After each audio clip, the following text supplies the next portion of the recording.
Hello दोस्तों, आज मैं एक्सप्लेन करूंगी मीटियोर गार्डन के एपिसोड 38 और 39। बाकी पिछले एपिसोड्स की लिंक आपको मेरे डिस्क्रिप्शन बॉक्स में मिल जाएगी। तो स्टार्ट करते हैं एपिसोड 38। यहाँ हमें सबसे पहले शिमेन का पास्ट दिखाया जाता है। शियोजिंग के जाने के बाद शिमेन बहुत रिग्रेट कर रहा है। शिमेन सोचता है काश मैं उसे जाने नहीं देता और हक कर लेता और सॉरी कहता जो भी मैंने उससे गलत बोला उसके लिए, पर ऐसा वो कर नहीं सका। अब प्रेजेंट में आते हैं। श्यायू अभी भी पूरी मेहनत कर रही है उस प्लेस को ढूंढने के लिए। वो हर टॉलेस्ट बिल्डिंग की रूफटॉप पर जाकर चेक कर रही है और फाइनली उसे वो चीज मिल जाती है जो शियोजिंग शिमेन को दिखाना चाहती थी, पर अभी हमें नहीं बताया कि वो क्या है। श्यायू शिमेन को मैसेज करके उसी जगह मिलने बुलाती है और टाइम भी 5 बजे का ही देती है और कहती है तुम जरूर आना, मुझे तुम्हें कुछ इम्पोर्टेंट बताना है। सनशाइन जब अपने घर पहुंचती है तो उसे अपने घर से आवाजें आ रही थी। उसे लगता है कि उसके घर में कोई चोर घुस गया है। वो बाहर रखे झाड़ू को लेकर अंदर जाती है और उसे घुमाने लगती है।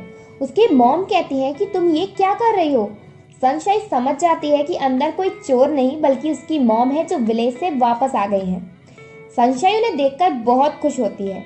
वो सनशाइन से पूछती है कि जब मैंने तुम्हें कॉल किया था तो तुमने रिसीव क्यों नहीं किया। सनशाइन उन्हें बताती है कि वो घर पर नहीं थी, दामिंशी के घर पर रुकी थी, इसलिए कॉल रिसीव नहीं कर पाई। सनशाइन की मॉम तो बड़ी खुश होती है।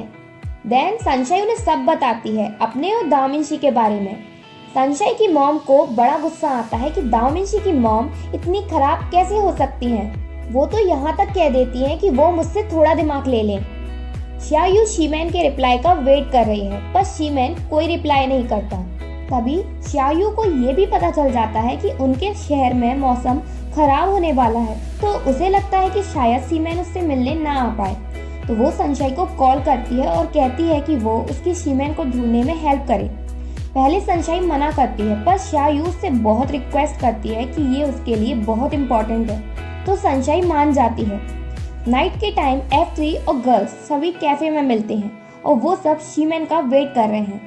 किसी को भी उसके बारे में कुछ नहीं पता, क्योंकि ना तो वो किसी का फोन रिसीव कर रहा है और ना किसी के मैसेज का रिप्लाई कर रहा है।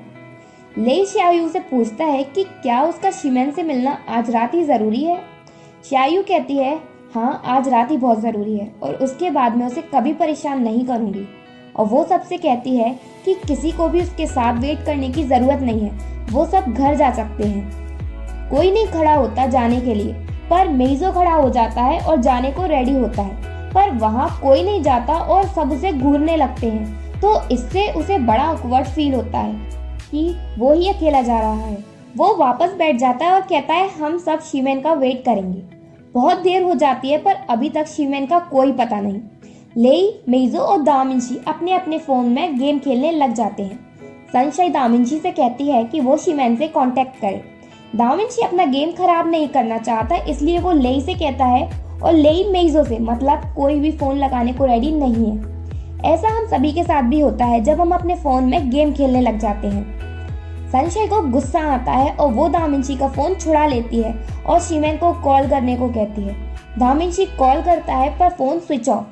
तो दामिंशी उसे मैसेज करता है, कहता है हम सब तुम्हारा वेट कर रहे हैं, अगर तुम मिलने नहीं आए तो सनशाइन हम सबको मार देगी और फिर हम तुम्हें नेक्स्ट लाइफ में मिलेंगे। फिर दामिंशी डर डर के सनशाइन से कहता है इतना काफी है। इधर शिमेन अपने टी मास्टर के साथ है, इसलिए उसे अपना फोन चेक करने का टाइम भी नहीं मिला। वापस आकर जब वो अपना फोन चेक करता है तो उसे अपने फ्रेंड्स के वॉइस मैसेजेस मिलते हैं। मैसेज देखने के बाद भी शिमेन रिप्लाई नहीं करता। यहाँ कैफे में सब शिमेन का वेट करते करते सो गए। सिर्फ सनशाइन और श्यायू ही जाग रहे हैं। श्यायू को भी अब लगने लगा कि शिमेन उससे मिलने नहीं आएगा, इसलिए वो वहां से जाने लगती है। तभी टाइम पर शिमेन वहां आ जाता है और वहां सबसे पहले उसे दामिंशी पकड़ लेता है और कहता है तुम कहाँ थे, कब से हम तुम्हारा वेट कर रहे थे। पर सनशाइन दामिंशी को खींच ले जाती है जिससे श्यायू से बात कर सके। श्यायू शिमेन से कहती है मैं तुम्हें आज वो दिखाना चाहती हूँ जो शियोजिंग तुम्हें दिखाना चाहती थी और तुम्हें मेरे साथ चलना ही पड़ेगा, भले ही कल से तुम मुझे स्ट्रेंजर की तरह ट्रीट करने लगो। शिमेन श्यायू के साथ चला जाता है। उन दोनों के जाने के बाद लेई नींद से उठता है और कहता है अब प्रॉब्लम सॉल्व हो गई और वो चला जाता है। शायू शीमेन को उस बिल्डिंग के पास लेकर पहुंचती है और कहती है इस टाइम एलिवेटर वर्क नहीं करेगी, इसलिए हमें सीढ़ियों से जाना पड़ेगा। उस बिल्डिंग में टोटल 18 फ्लोर्स हैं। वो दोनों चढ़ना स्टार्ट करते हैं। 1 2 3 4 5 6 ऐसे करते करते शायू सक्सेस होती है। शीमेन को वो दिखाने में जो शियोजिंग उसे दिखाना चाहती थी। शायू उसे एक तरफ देखने को इशारा करती है और शीमेन उसे देखकर सरप्राइज होता है। वहाँ उस बिल्डिंग पर एक नेम है जो साल में एक बार और सुबह सुबह दिखाई देता है, वो भी सिर्फ 3 मिनट के लिए, और वहाँ लिखा था शीमेन माय विलव। शीमेन वो देखकर इमोशनल हो जाता है और सोचता है कि ये रीजन था जिस वजह से शियोजिंग उसे मिलने बुला रही थी। दाविंची सनशाइन से कहता है कि मैं अब अपनी रिलेशनशिप को पब्लिक करना चाहता हूँ और मैं अपनी रिलेशनशिप के बारे में मॉम को भी बताना चाहता हूँ। दाविंची सनशाइन को लंदन चलने की कहता है। सनशाइन मना करती है, पर दाविंची उससे कहता है कि हमें अपनी रिलेशनशिप मेरी मॉम को बतानी तो पड़ेगी और वो एक न एक दिन मान भी जाएंगी। पर सनशाइन को तो पता है कि उसकी मॉम ने पहले उसके साथ कैसे बिहेव किया था, इसलिए उसे नहीं लगता कि वो मान जाएंगी। इधर लंदन में मिसेस दाओमिंग को दाविंची और सनशाइन के बारे में सब कुछ पता चल गया है, और यहाँ तक ये भी कि मिस जुआंग ने उनके सारे बॉडीगार्ड्स को ब्राइब देकर अपनी साइड कर लिया। सनशाइन अपने पार्ट टाइम जॉब पर जाती है, जहाँ वो शायू को देखकर सरप्राइज होती है, क्योंकि शायू ने अपना पूरा ड्रेसअप लड़कों की तरह कर लिया, यहाँ तक कि हेयर कट भी लड़कों वाला। शायू पूरी तरह शियोजिंग को फॉलो कर रही है। सनशाइन उससे ऐसा करने का रीजन पूछती है। शायू कहती है कुछ स्पेशल नहीं है, बस मुझे चेंज चाहिए था इसलिए किया। और शायू सनशाइन को ये भी बताती है कि वो दोबारा डेट करेगी, पर इस टाइम वो सच में एक हैप्पी रिलेशनशिप चाहती है। और वो सनशाइन को थैंक्स कहती है क्योंकि उसने उसकी बहुत हेल्प की। शायू की बातों से सनशाइन इंस्पायर होती है और अब वो भी अपने लव के लिए फाइट करने और दाविंची पर ट्रस्ट करने का डिसाइड करती है। देन सनशाइन और दाविंची दोनों शॉपिंग पर जाते हैं। वहाँ सनशाइन को ब्रेसलेट्स दिखते हैं और वो ब्रेसलेट्स कपल्स के लिए थे और उनकी खासियत ये थी कि वो मोबाइल से कनेक्टेड थे और जब भी कोई एक दूसरे को मिस करेगा तो ब्रेसलेट पर टैप करने से ये मैसेज उसके पार्टनर के पास पहुंच जाएगा। ये ब्रेसलेट सनशाइन को बहुत पसंद आते हैं और दाविंची उसके लिए खरीद लेता है। सनशाइन ब्रेसलेट को लेकर बहुत खुश थी और वो बार बार अपना ब्रेसलेट टैप कर रही थी। दाविंची सनशाइन से कहता है जब भी मैं तुम्हें खाते हुए देखता हूँ तो मुझे लगता है कि फूड का टेस्ट बेटर हो जाता है। सनशाइन उससे कहती है कि खाते टाइम फूड पर फोकस करना चाहिए, दूसरों के एक्सप्रेशन पर नहीं। दाविंची कहता है मैंने खाते हुए किसी को इतना खुश नहीं देखा, ना तो मॉम को, ना जिए को और ना जिंग को। तो सनशाइन कहती है तुम लोग लॉन्ग टेबल पर खाना खाते हो इसलिए किसी के एक्सप्रेशन नहीं देख पाते।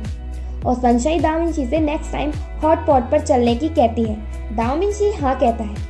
अब जब बिल पे करने की बात आती है तो सनशाइन कहती है मैं पे करूंगी, पर दाविंची उसे मना करता है और वो पे करता है, पर उसका मोबाइल ऐप वर्क नहीं करता, उसके कार्ड भी वर्क नहीं करते और इस वजह से सनशाइन को ही बिल पे करना पड़ता है। दाविंची को समझ आ जाता है कि अब उसकी मॉम ने एक्शन लेने स्टार्ट कर दिए हैं और ये बात वो सनशाइन को बताता है। सनशाइन कहती है चाहे कुछ भी हो हमको इस सब का सामना करना होगा, मैं तुम्हारे साथ हर मोमेंट को एंजॉय करती हूँ। दाविंची ये सुनकर बहुत खुश होता है कि सनशाइन उसके साथ है। इधर मिसेस दाओमिंग का मैनेजर उन्हें बताता है कि दाविंची का कार्ड फ्रीज कर दिया गया है। मिसेस दाओमिंग कहती है आप दाविंची और सनशाइन पर नजर रखो। दाविंची और सनशाइन अपनी डेट पर जाते हैं और बहुत एंजॉय करते हैं। उन्हें फर्क नहीं पड़ता कि मिसेस दाओमिंग क्या कर रही हैं। देन दाविंची सनशाइन को घर छोड़ने जाता है। सनशाइन दाविंची से पूछती है कि कल वो उसके लिए लंच में क्या बनाए। दाविंची मजाक में कहता है कि मैं बैड टेस्ट का कुछ भी खा लूंगा। जब सनशाइन अंदर जाती है तो दाविंची उसे रोककर कहता है सनशाइन किस मी। सनशाइन उसे कहती है कि नेक्स्ट टाइम। दाविंची सीरियस होकर कहता है कभी कभी नेक्स्ट टाइम नहीं आता। दाविंची की इस बात पर सनशाइन उसे किस करती है। दाविंची जब वापस आता है तो वो अपने ब्रेसलेट को टैप करता है।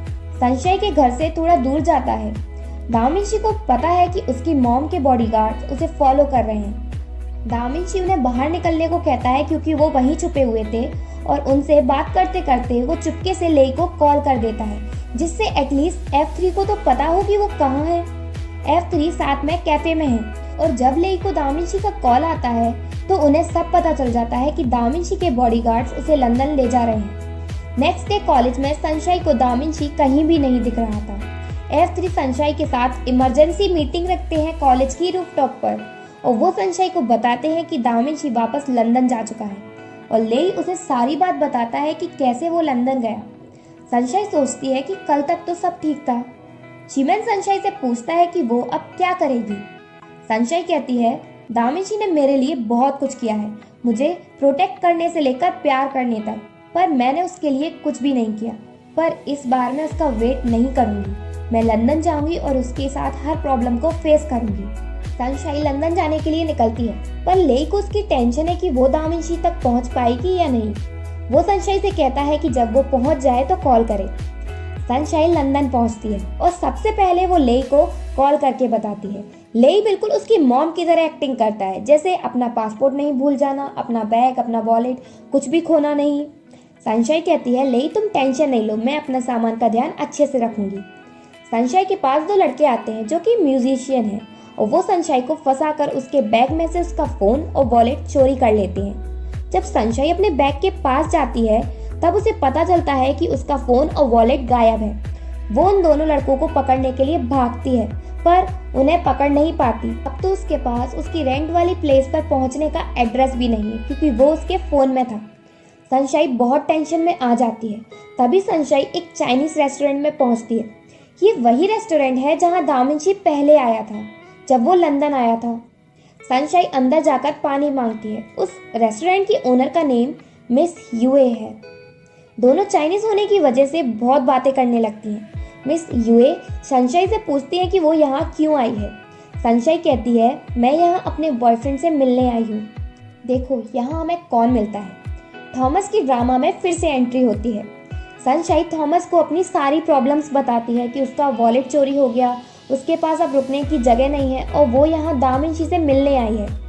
थॉमस सनशाइन का अच्छा फ्रेंड है, इसलिए वो सनशाइन की हेल्प करने की कहता है और कहता है कि वो उसे दामिंशी को ढूंढने में भी हेल्प करेगा और वो उसे अपने घर चलने की कहता है। सनशाइन के पास कोई ऑप्शन ही नहीं है, इसलिए वो थॉमस के साथ उसके घर जाती है। सनशाइन थॉमस का लैपटॉप यूज करती है जिससे वो अपने फ्रेंड से कांटेक्ट कर सके, पर वो बताता है कि उसने इंटरनेट का बिल पे नहीं किया इसलिए सर्विस बंद है। सनशाइन कहती है, अब तो मुझे लग रहा है कि मैं वर्ल्ड से अपना कनेक्शन खो चुकी हूँ। थोड़ी देर बाद वहाँ थॉमस के फ्रेंड्स आते हैं जो उसके साथ उसी के घर में रहते हैं और वो वही लड़के हैं जिन्होंने सनशाइन का वॉलेट और फोन चुराया था।